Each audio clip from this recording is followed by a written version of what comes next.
Hi, it's Shane Saracen here to talk about the next daily drumming influences revisited today. Again, part of Studio Drummers Week, the second Studio Drummers Week. It is Mike Baird.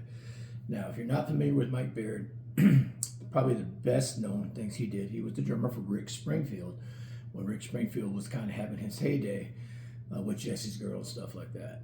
And he, solid drummer, some great drum parts and whatnot. That tune alone, Jesse's Girls, is a fun drum song to play. And he had to run there with him. And then when Journey, after the Frontiers tour, which they toured forever, they kind of went their separate ways for a while, no pun intended. And Steve Perry did his solo album. And when they came back, they auditioned like 200 drummers. It was their old great modern drummer interview with Mike Baird, where he talks about that audition process and how awful it was for him.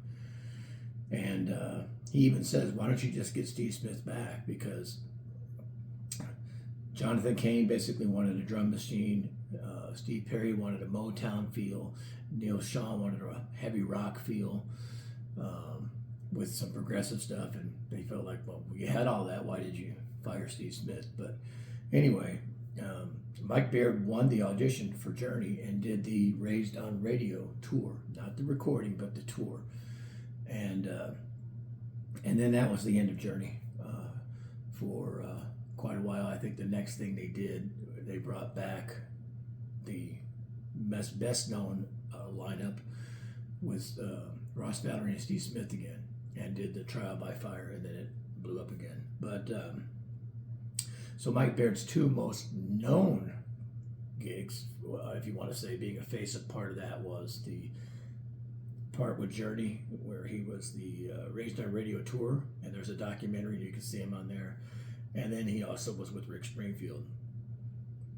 But if you want to go and look at his resume, you're going to find countless recordings and stuff like that he did. And obviously, anytime you have somebody like that that's in demand as a session player, that usually means that they can hear something and plug into what the artist might want, but not be able to communicate. And a studio drummer can sometimes take that and make that happen, or they could do what a producer wants or an engineer wants.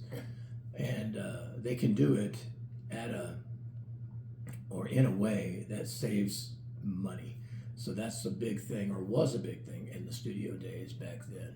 And Mike Baird is very well known and very accomplished, and hard hitter, and it sounds great. So was an influence on me initially through Rick Springfield. So the studio drummer, or the drumming influence for the day, Mike Baird.